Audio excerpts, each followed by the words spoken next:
that is what stops them. That is what keeps them in check.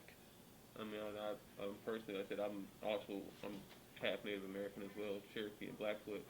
So I said I feel a personal gripe in it as well with both sides. That's why I call Yeah. myself American African because, more so I am American, but my descendants are from Africa, so I call myself an American African.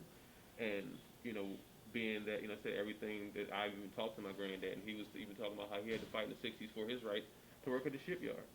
And as far as and he was right to vote. Like we literally fought for every single right.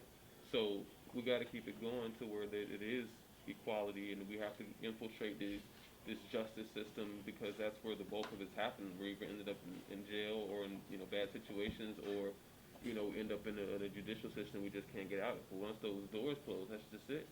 And rogue police officers running around is killing people. So Yeah, that's how else? dude. That's a key factor. Yeah. It's something I've told Japharii, and I've tried to talk about to the black community. Is we train. You've seen some of the videos from our training where we reach out to what are considered minorities in our communities and offer free firearms training. But it's because a police officer's mentality is I want to go home at the end of the night. That's my mentality. I want to go home at the end of the night. If I'm following orders from a police officer and I'm complying with him and he's giving me these orders and he draws a firearm on me, I'm going to shoot him and I'm going to deal with those repercussions. That's something I'm trying to get people to understand across the board is they are human. Their badge does not place them above you. And it's something we've been trying to teach and work with the black community with is getting them to understand the importance of arming themselves. Because regardless of how oppression is, you're less likely to be oppressed if you arm yourselves. If you take that firearm, it becomes a deterrent. When we marched to Newport News Police Station, Pops was there with like 6 firearms on him. When we marched to Newport News Police Station, they didn't mess with us because our entire force was a deterrent to them. They did not want that battle there, and that's the way.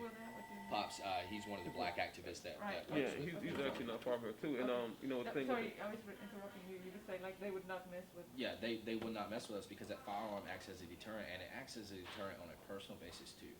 If cops start realizing that, hey, I can't just shoot somebody, which a lot of them have done, and I'm not personally a cop hater, but I do believe in heavy police reform. And if they start realizing that there are going to be physical repercussions, it's not just going to be them being placed on hold or placed on leave, or a potential court case. If they start realizing that, hey, if somebody's complying with me, like Japharii has posted and showed me multiple videos of young black men who are trying their best to freaking comply, and a cop who is power hungry, regardless of the color. Once they're blue, they're blue. Mm-hmm. And I have watched him drag people through the street who is trying to comply, beat people. We saw that in Portland.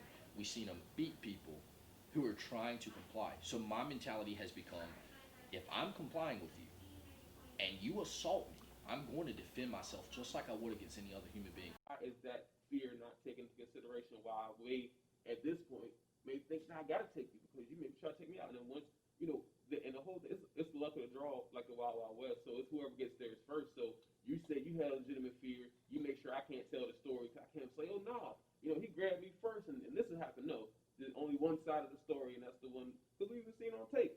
You see multiple angles, and they still just walk. Yeah, it's one who lives. And he was talking about, why wouldn't he arm himself? And you mentioned the perspective, the different perspectives here in the U.S. of a white armed man and a black armed man. And that's something my personal group has done. I created a militia, put a black man in charge of it.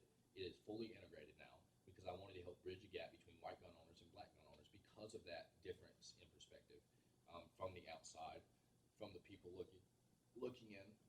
And that's something I would like to see, and I'm pretty sure Japharii would like to see it too, is that bridge, that gap bridge. We want to see that perspective overcame where it becomes a normal thing. You see a white guy open carrying, most people are like, whatever. You see a black guy open carrying, you're looking at that perspective that is so messed up here in the U.S. That's something I want to see change, and I want to do everything in my power to change. Clinching pearls. Yep. So it's something I want to see change. So I definitely agree with you. There is a difference in perspective, but that's something we are trying every day to change. We're trying to make it a normal, especially here, especially in Newport News, especially in Richmond, especially where I'm from in Halifax County, Virginia. We're trying to make that difference so people see, hey, this is normal. This is the way it should be, regardless of color. The U.S. Constitution, in the Second Amendment, when it says on the tail end of that amendment, the right to keep and bear arms shall not be infringed. It is not color specific. It is not racially specific. It is not gender specific. Any U.S. citizen has a right to keep and bear arms, and I'm going to stand for that regardless of who that may be. And that's a gap I want to see bridged. I think what we can do here, what's coming together is like people are going to be more comfortable, just like when we endorse different candidates. It's different candidates that people never heard of until we put it on our page, and then people look into them. People have heard one thing or another, so him introducing me to his crew is going to be much better than an immediate headline. Well, I read this, and people will just go round in circles about what they read somewhere. But if I bring him to the cookout, he brings me to the cookout. It's like, oh no, this is this one guy, and then you actually see somebody like, oh, this is the guy we said this. Well, I mean, it's a joke when he had the Black Guns rally in Richmond. He had a Black Guns rally, and I showed up, and I had several black females come up and ask to take a picture of me, and they said, "Mike, you're the worst white supremacist I've ever met." And that's really how it happened. Is what he's talking about is when you deal with somebody personally and put the media aside. The media. There were media sites that called my militia a white supremacist militia, and 65% of the militia are black individuals. But they just called them white supremacist militia because there were white guys there with guns. And that's something, like he was saying, is when people deal with you on a personal basis, instead of just reading the headlines or reading Fox News or CNN News, when you come together and you have that personal relationship, it changes a lot of viewpoints, number one, and two, it really builds character for the two of us. It helps us see things from different perspectives. Definitely. Right. What can you talk about what Duncan Lent meant to you?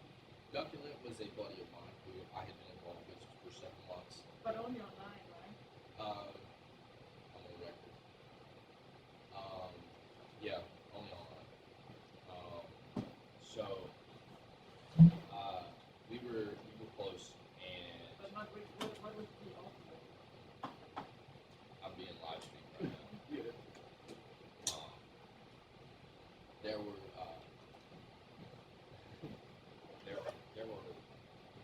personal interactions. We were involved together, and mine and his relationship was not just strictly online. But there are certain things that I'm not going to say because I do not want anything affecting the lawsuit that's been on trying to recover body cam footage from that night. So I generally tend to just say, we met online, we talk online. So he was a friend of mine, someone I respected, and someone who pushed me towards more libertarian ideals and beliefs. He helped me see that things were not so black and white as we're taught. He helped me see issues with government, and I began changing around March. Actually around February, I began breaking away from even Japharii Jones, I was the Trump support regular white kid from the South. Until when? Until about February, I started switching and changing my viewpoints, and then on March 12th, they killed Duncan, and that broke me. That made me start questioning everything and everybody when it came to government. There was no hesitation to question anymore. I just started questioning because that was somebody personal to me, someone who was a friend that was dead because the government said, "Hey, you can't have this, and we're going to come take it, and we're going to kill you while we're doing it." And I started getting heavily involved from that moment on. I jumped full force into the Boogaloo Movement a little bit after March, as far as openly and publicly. And I started trying to bring light to his name. And from my personal experience with that, to a certain extent, not on the same level as Japharii, but I could relate a little bit with the home pain that they go through. And that helped me see things. So he had a big effect in who I am today. But why do you relate more to Duncan Lent than the other people? It's not a matter of relating more. It's a matter of I knew him personally. I didn't know Breonna Taylor personally. I've stood out there and chanted Breonna Taylor's name. We've had helmets. We wear helmets with Breonna Taylor's name because I'm against no-knock search warrants. I think it's wrong that a cop can enter your residence, kick in your door, not say who they are, and then if I dump 40 rounds into their group, I'm going to be the one at fault because they're the ones violating my civil liberties by reaching my door, coming in my house without announcing who they are. And even in my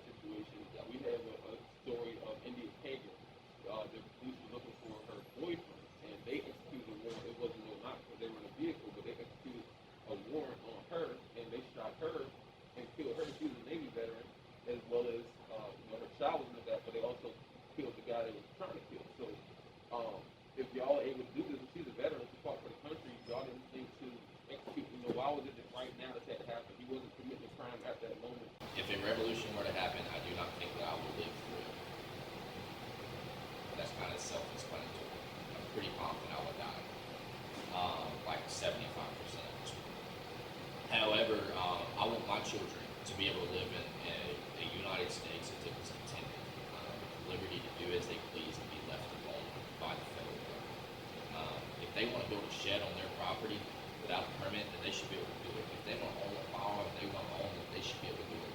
We have so much governmental involvement in our everyday lives that it's ridiculous. We're overtaxed and underrepresented as it is. We went to war in 1775 over 3% tax on tea. That was our breaking point. 1775 was a 3% tax on tea, and now a lot of us are paying in over 20% income tax. So, sometimes 33% for some of the more wealthier ones. But we're seeing this every day. So when you ask what I want to see after the revolution, it's not really what I want to see. It's just what I want my children to live in and be a part of. I want to see in America as it was intended, full of liberty, and the government leaving people alone. That was part of the reason the people came to the U.S. to begin with, was because they saw it as a place of opportunity, a place to be left alone from their government. And all we did was create a stronger government that controlled more people. And it's gotten worse since the civil rights movement in the 1960s, and even worse since, the terror attacks in 2001. So I already called that one. So it's just, I want to see my kids be able to live in the type of liberty world we're supposed to have here. Where do you do that? I wouldn't say that terror attacks were outside. I would say that the government was involved in that to create a nation that was more reliant upon government and people in governmental positions. It creates a dependency, and it gave them a chance to take away more civil liberties. And that's what you both believe? Yep. Yeah, because all this stuff is going on, and all the fantastic bells and whistles stuff. Some of it's believable, but the more you get in, the deeper you go down the rabbit hole, the more it's revealed. Like they can stop reporters coming over here from Russia to have a conversation with me, but they couldn't stop guys stealing airplanes going to crash into towers, right? How do you look at this moment in America? How would you define what's going on in America right now? As far as everything, I think America is answering for its past sins. I believe that it's a reckoning. Whether it be, I spoke earlier before Japharii was here about we're already in the early stages of a revolution. You look at history with the amount of civil unrest we have today and so many groups that are partaking and being a part of it from different sides. We're already in the early stages of a revolution, and I think that America is having a reckoning. People have woken up. They're realizing how far the government will go to keep you silenced and oppressed, whether you be black, white, brown, yellow, if you want to put a color with it. But if you're an American citizen, and even in other countries, we already know that. But if you're a part, they want to control you. And people are waking up, and America is having to answer for that. The United States is having to answer for that. Probably not a good time to enlist in anything, because if there's too much uncertainty, you're not even going to know what you're going to be thrown into. It's not even a matter of are you willing to turn your gun on an American, somebody that's supposed to be your brother, you're supposed to be And united? Are you literally willing to say, I'm going to put this on because this makes me on the right side, and then I'm willing to turn it on people that's taking away their rights, and I'm justified because of this badge? That's not how it works. It's not, even in the military, they're not, when it comes to that, they're going to be using actual, to make it funny, that's not funny. Our taxpayer dollars are going to be paid for people to put bullets in us. We're going to be paid to be shot. It's definitely coming to that, and it's not something you want to see, and it's not something that's going to be wonderfully strategized and perfect. But at the end of the day, I'm going to stand up for what I believe in, and if it costs me my life, then I'm willing to give it. And I have about 45 more minutes. So How much? about 45 more minutes. Okay, yeah. What's your thoughts on Trump? Do you see him? You talk a lot about the tyranny and tyrannical government. I see him as the very thing that our forefathers warned us about. I see him as somebody who is overreaching, authoritarian. I see him as somebody that hands us gun control on a silver platter, and the Republicans deep-throat his boots. It's not somebody. It's somebody that I supported in 2016 as a young kid. I just turned 20 like 3 weeks ago, so I was 16 years old, and I was all about Trump. And I started changing slowly and surely, and then, like I said, in February, I really just said I'm done and walked away around February, March area on the Trump thing, because I realized that if I'm going to stand against tyranny, I've got to stand against it across the board. It can't be tyranny that I like. It can't be someone I like, and it just becomes tyranny. I'm going to stand against it, whether it be Trump, whether it be Biden. Biden, and it's the same thing I told several news medias is if Trump were to lose the election on November 3rd and refuse to step down from office, guess who's going to lead people to D.C.? I will take people to D.C. myself, and we will stand in those streets. And if they want to play their hand at cards, they can play them, and I'll die right there in D.C. streets. I do not care. I am not going to stand for tyranny. I will escort Joe Biden into the White House if he wanted to, if he honestly won. And then I would stand against him when he proposed gun control. And things have changed. You know, I began seeing things and saying, you know what, this is probably not the best way to go. And that's something that made me embrace the Boogaloo movement was their disgust for white supremacy, their disgust for any racial supremacy, whether they be white, black, brown, or yellow. They want equality. They didn't care about the Confederate flag. They didn't want the Confederate flag. They didn't care about these other factions. All they focused on was liberty.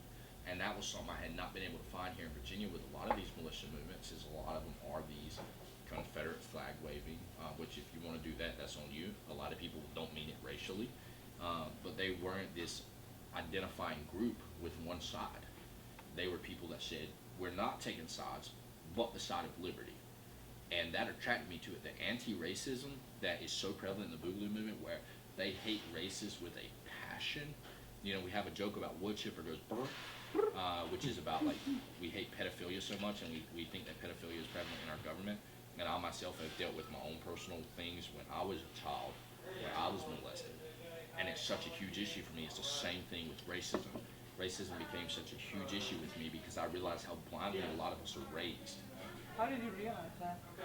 It was just a culmination, you know, just time spent researching, learning. I was down in Richmond and I had a brother tell me with tears rolling down his face, he said, that statue won't be there for my son to have to wake up and see every morning.